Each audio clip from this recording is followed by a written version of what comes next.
Good morning everyone. आज का हमारा टॉपिक है electric field intensity due to a point charge. यानी आज हमें कैलकुलेट करना है कि कितना इलेक्ट्रिक फील्ड इंटेंसिटी होगी एक पॉइंट चार्ज की वजह से, है ना, कि एक पॉइंट चार्ज कितना इलेक्ट्रिक फील्ड क्या करेगा, क्रिएट करेगा।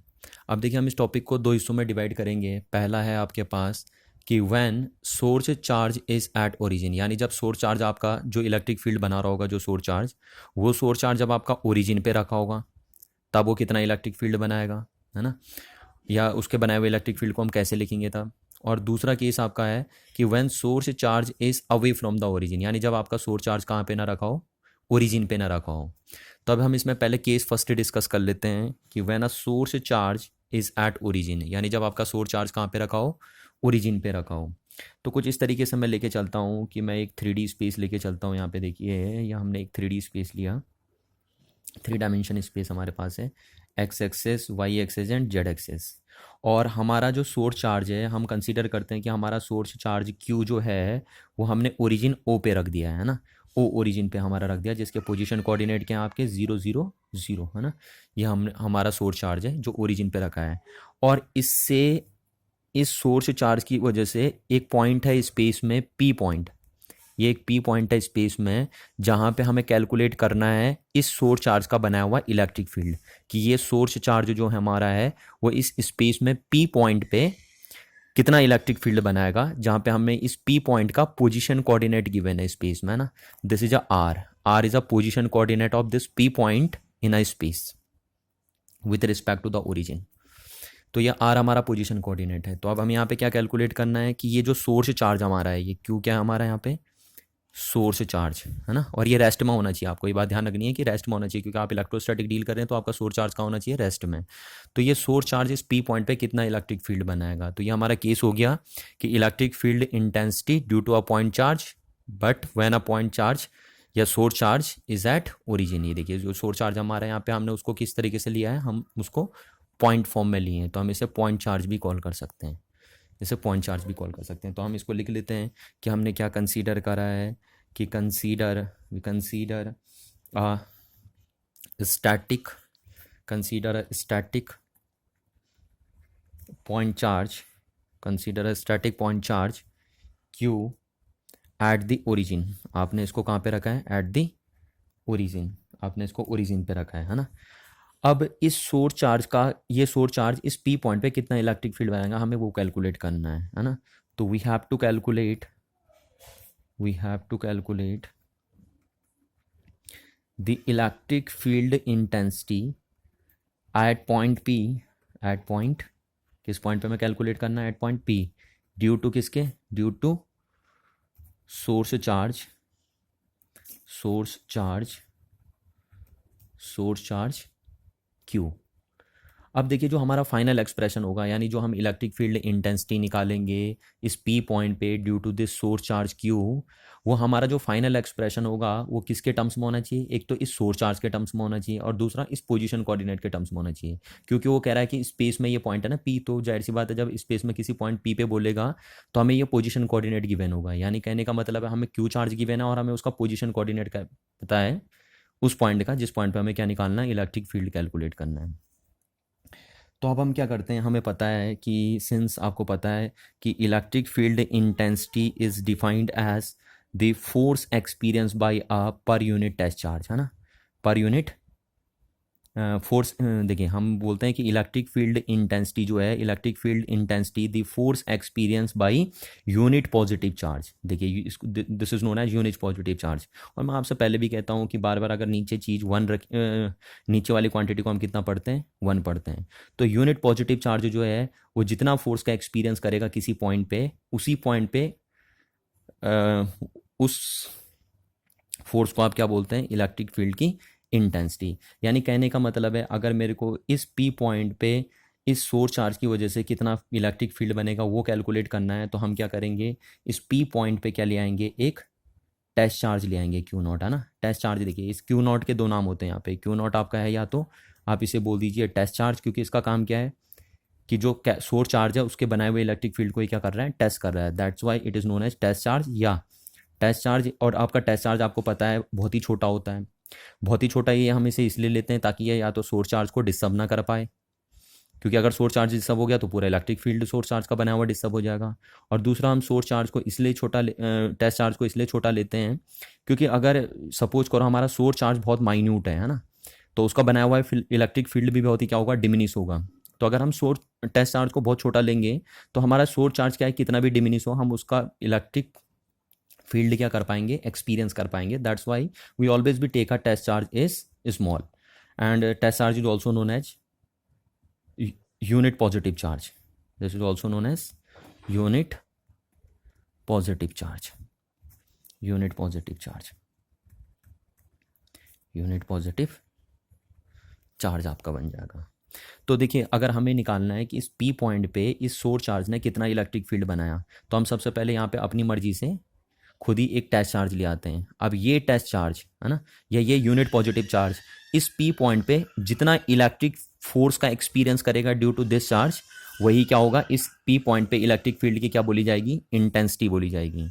तो अब हम देखते हैं, सिंस द इलेक्ट्रिक फोर्स, यहाँ पे देखिए, सिंस द इलेक्ट्रिक फोर्स है ना भाई, क्या अब हम इसको इलेक्ट्रोस्टैटिक फोर्स बोलेंगे, अगर डिटेल से बोलेंगे तो हम यहाँ शॉर्टकट बोलते हैं, the electric force acts on Q naught यानी टेस्ट चार्ज ड्यू टू किसके, due to source charge Q is कितना होगा, देखिए है ना। तो the electrostatic force on test charge Q due to capital charge Q is equal to क्या बनेगा आपका, इज इक्वल टू बनेगा, आपको पता है 1/4 पाई एप्सिलॉन नॉट। देखिए, क्योंकि इन दोनों चार्ज के बीच में अगर यहाँ किसी मीडियम की बात नहीं करी है तो हमें मान के चलेंगे वैक्यूम है, और वैक्यूम है तो इसलिए हमने यहाँ पे क्या लिख दिया, एप्सिलॉन नॉट। अगर कोई मीडियम होता तो हम यहाँ मीडियम की परमिटिविटी रखते हैं। और दूसरा क्या होता है, force 1/4 pi epsilon not Q1। तो Q1 क्या है यहाँ पे, Q1 मतलब पहला चार्ज, तो ये हो गया आपका Q इंटू Q2 मतलब दूसरा चार्ज, तो दूसरा चार्ज यहाँ पे क्या है, Q नॉट है, और अपॉन क्या बन गया आपका, R स्क्वायर। R मतलब इन दोनों चार्ज के बीच की डिस्टेंस, तो यहाँ पे कितनी दी है, R दी है। जब पे क्या है R, यहाँ पे हम लिखेंगे R इज अ, ये R आपका क्या है, R is a position coordinate of point, किस पॉइंट का पोजीशन कोऑर्डिनेट है, of point P, position coordinate of point P। यानी हम बोल सकते हैं कि जो R की डायरेक्शन है ना, R is oriented in OP direction है ना, OP की डायरेक्शन में R, तो इस डायरेक्शन में। तो अगर हमने बोला है कि ये वेक्टर क्वांटिटी है, force is a vector quantity, तो देखिए ये प्लस चार्ज, ये प्लस चार्ज, तो इस पे इलेक्ट्रोस्टैटिक फोर्स किधर लगेगा, इस डायरेक्शन में लगेगा है ना। ये फोर्स एक्सपीरियंस होगा किसको, Q नॉट को, ड्यू टू किसकी वजह से, सोर्स चार्ज Q की वजह से। तो हम बोलेंगे कि इस डायरेक्शन में, इस डायरेक्शन में तो किसी पॉइंट पे पॉजिटिव चार्ज के लिए किसी पॉइंट पे जो इलेक्ट्रिक फोर्स की डायरेक्शन होती है वही डायरेक्शन किसकी होती है, इलेक्ट्रिक फील्ड की भी होती है। तो इस फोर्स की डायरेक्शन क्या होगी, इस फोर्स की डायरेक्शन होगी इस डायरेक्शन में, और इस डायरेक्शन में हम एक यूनिट वेक्टर यूज़ कर लेते हैं आर कैप। तो मैंने यहाँ यूज़ कर लिया कौन सा वेक्टर, आर कैप, है ना। और अब आप जानते हैं कि कोई भी यूनिट वेक्टर को हम कैसे एक्सप्रेस करते हैं, R vector upon magnitude of this R vector. ये यूनिट वेक्टर का फॉर्मूला, हम यूनिट वेक्टर को ऐसे एक्सप्रेस करते हैं वेक्टर के टर्म्स में। तो therefore we can write the force experience by unit positive charge due to source charge is equal to 1/4 pi epsilon naught Q स्मॉल q अपॉन आर स्क्वायर, है ना। और r की वैल्यू अगर हम यहाँ से रख देंगे तो r वेक्टर अपॉन क्या बन गया आपका, मैग्नीट्यूड ऑफ r। तो यहाँ से हम कह सकते हैं कि ये आपका बन गया 1/4 pi epsilon naught Q into Q, है ना, यानी टेस्ट चार्ज अपॉन क्या बन गया, R³ इंटू आर वेक्टर, ये बन गया आपका। अच्छा, तो यहाँ से हम बोलेंगे कि हमें पता चल गया कि इस टेस्ट चार्ज पे कितना फोर्स लगाएगा ये सोर्स चार्ज, है ना। अब हमें क्या निकालना था, हमें इस P पॉइंट पे इलेक्ट्रिक फील्ड निकालना था ड्यू टू सोर्स चार्ज। तो हमें पता है इलेक्ट्रिक फील्ड का फॉर्मूला ये होता है किसी पॉइंट पे, तो देयरफॉर हम बोलेंगे electric field at a point P due to source charge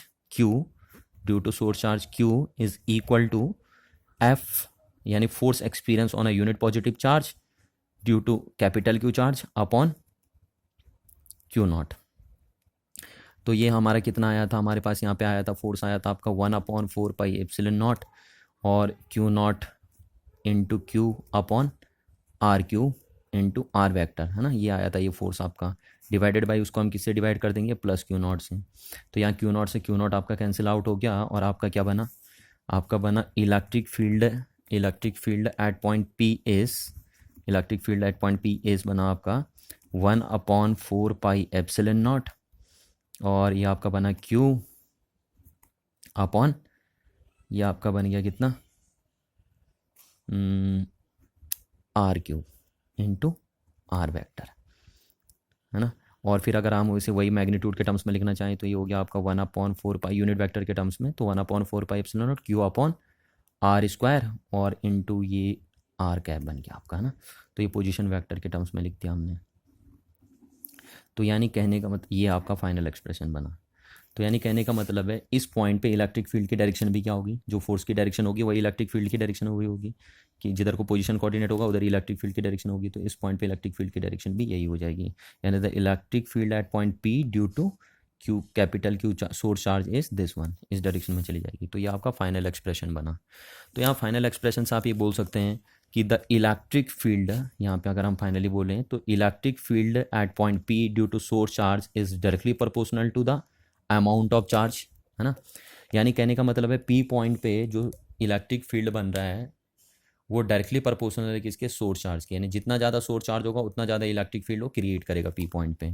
तो पहला तो electric field at any point due to a source charge depends on the amount of charge on a source charge, and the second one is electric field at point P due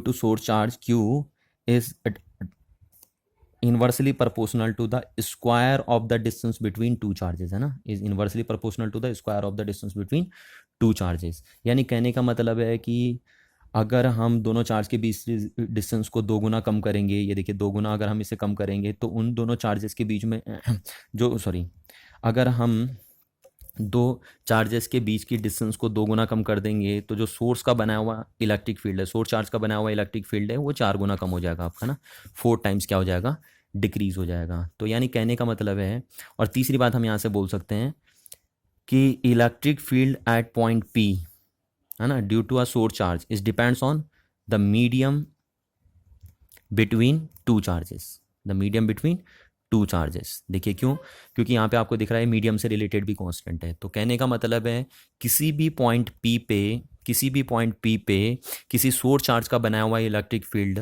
3 बातों पे depend करता है। पहला, source charge के magnitude पे, दूसरा inversely proportional होता है किसके, square of the distance between two charges, है ना, यानी दूसरा दोनों चार्ज के बीच की डिस्टेंस कितनी है उस बात पे भी डिपेंड करता है electric field due to a source charge. और तीसरा, electric field due to a source charge इस बात पे भी डिपेंड करता है कि दोनों चार्ज के बीच में मीडियम कौन सा है ना, मीडियम बिटवीन टू चार्जेस। तो ये 3 फैक्टर हैं, इन पे डिपेंड करता है।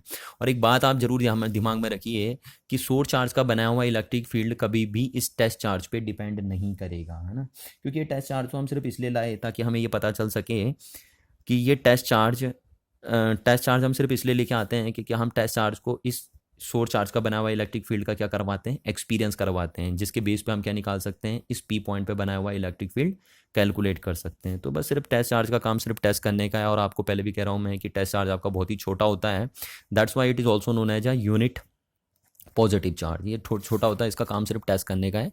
और क्यों छोटा लेना है मैंने आपको पहले भी बता दिया था कि वो सोर्स चार्ज को डिस्टर्ब ना कर पाए, पहला रीज़न ये। और दूसरा रीज़न ये है कि अगर ये छोटा होगा आपका, तो अगर सोर्स चार्ज आपका बहुत ही छोटा है सपोज, तो उसका बनाया हुआ इलेक्ट्रिक फील्ड अगर बहुत ही डिमिनिश है तो उसको भी ये टेस्ट चार्ज क्या कर सके, फेल्ट कर सके, यानी एक्सपीरियंस कर सके, इसलिए हम टेस्ट चार्ज को छोटा लेते हैं।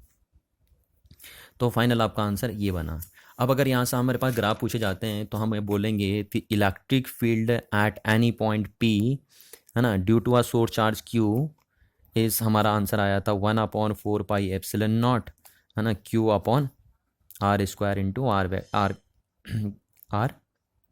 कैप। ये आया था आपका फाइनल एक्सप्रेशन, ये बना था हमारा फाइनल एक्सप्रेशन। तो अब हम यहाँ से बोले हैं, तो मैंने आपसे पहले भी बताया कि electric field at point P due to a source charge किस बात पे डिपेंड करता है, कि सोर्स चार्ज कितना है, मैग्नीट्यूड ऑफ सोर्स चार्ज कितना है, दूसरा दोनों चार्ज के बीच की डिस्टेंस कितनी है ना, या ऑब्जर्वेशन पॉइंट की सोर्स चार्ज से डिस्टेंस कितनी है, ये बोल सकते हैं आप, क्योंकि ये कौन सी डिस्टेंस है, ऑब्जर्वेशन पॉइंट की, कहाँ से, सोर्स चार्ज से। और तीसरा मीडियम बिटवीन टू चार्ज। अब जरा हम इसका ग्राफिकली प्रेजेंट करके देखें, तो अगर मैं ग्राफ बनाऊँ इलेक्ट्रिक फील्ड वर्सेस आर का ग्राफ बनाए, है ना, electric field versus are square का ग्राफ बनाए हम, तो इस तरीके से आपको देखने को मिलता है कि इस तरीके से आपको देखने को मिलेगा कि इलेक्ट्रिक फील्ड इन्वर्सली वेरी हो रहा है यहाँ पे किसके साथ, डिस्टेंस के साथ, है ना। तो अब अगर हम इसका ग्राफ ड्रॉ करके देखें, देखिए इस चीज़ का ग्राफ ड्रॉ करके देखें, तो यहाँ पे हमें रिजल्ट समझ में आता है कि अगर आर जीरो होगा, आर टेंड्स टू जब जीरो होगा, यानी आर जीरो होगा, आर जीरो मतलब दोनों, आर जीरो होने का मीनिंग है कि ये ऑब्जर्वेशन पॉइंट जो आपका है वो यहीं पे आ जाए, है ना, कहाँ पे, सोर्स चार्ज के ऊपर आ जाए। तो ऐसा पॉसिबल नहीं है कि आर जीरो हो जाए, इसलिए हम क्या बोल रहे हैं, आर टेंड्स टू क्या बोल रहे हैं, जीरो बोल रहे हैं। तो when R tends to zero, then अगर आर यहाँ पे जीरो पुट करें आप, तो ई कहाँ पहुँच जाएगा, ई टेंड्स टू इन्फिनिटी, तो ई आपका कहाँ पहुँच जाएगा, ई इन्फिनिटी पे पहुँच जाएगा। और सेकंड हम बोलेंगे, ये तो इसके अंदर फर्स्ट केस है, और सेकंड केस अगर हम यहाँ बोलेंगे कि when when R is infinity, अगर आर इन्फिनिटी हो गया, है ना, आर इन्फिनिटी कहने का मतलब है कि आपका ये जो सोर्स चार्ज है ये काफ़ी दूर चले गया, इन्फिनिटी पे जाके चले गया। तो अगर आर इन्फिनिटी हो गया तो देन ई ज़ीरो, है ना, यानी कहने का मतलब है कि जब आर इन्फिनिटी होगा, यानी डिस्टेंस क्या हो जाएगी, इन्फानाइट हो जाएगी, तभी उसका सोर्स चार्ज का बनाया हुआ इलेक्ट्रिक फील्ड क्या होगा, ज़ीरो होगा।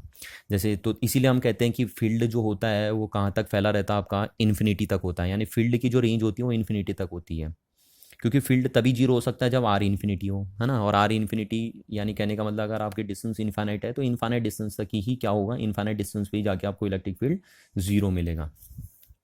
तो ये दोनों चीज़ें हमने इसलिए बनाई ताकि हम यहाँ से ग्राफ बना सकें। तो अब आपको दिख रहा है कि हम यहाँ पे, आपको पता है कि आर इंडिपेंडेंट है और ई आर पे क्या कर रहा है, डिपेंड कर रहा है।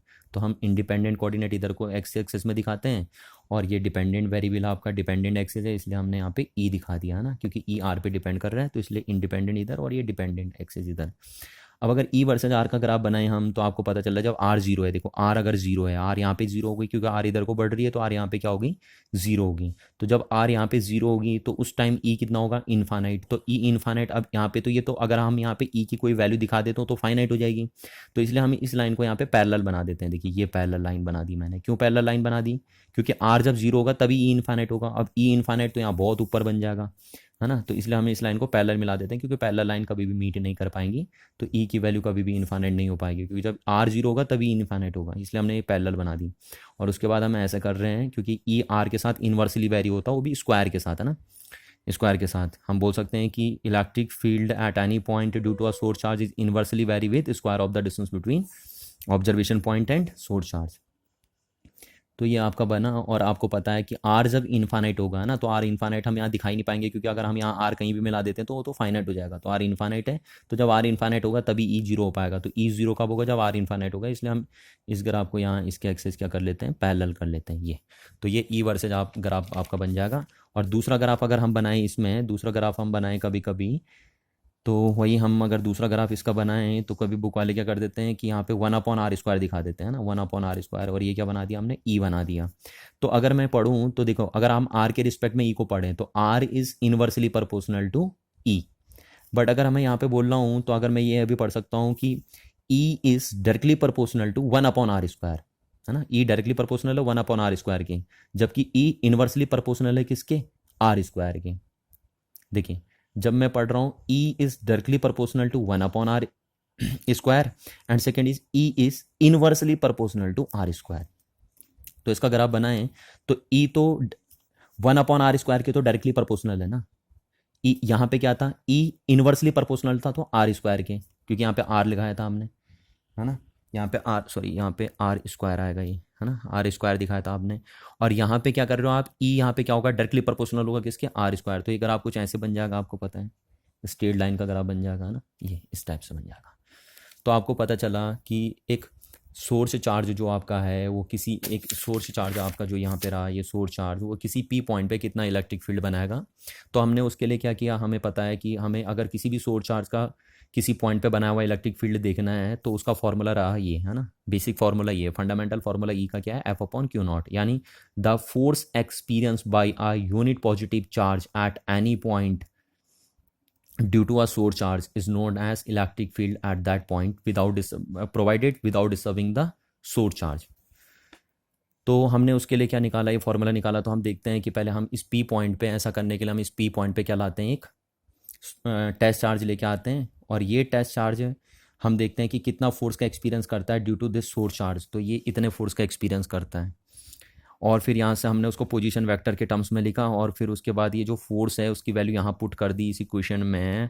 तो हमारे पास यहाँ से क्या निकल के आया, ये आपका electric field at point P निकल के आ गया, जो 3 बातों पे डिपेंड करता है, अमाउंट ऑफ सोर्स चार्ज और the distance between observation point and source charge, या आप बोल सकते हैं the distance between test charge and point charge, distance between test charge and source charge, and third one the medium between observation point या source charge, है ना, क्योंकि जहाँ पे ऑब्जर्वेशन पॉइंट है वहीं पे आप टेस्ट चार्ज भी रख रहे हैं। और फिर हमने एक ग्राफ बनाए फाइनली इस रिजल्ट से, तो आपको ये ग्राफ भी आने चाहिए बनाने। Thank you everyone.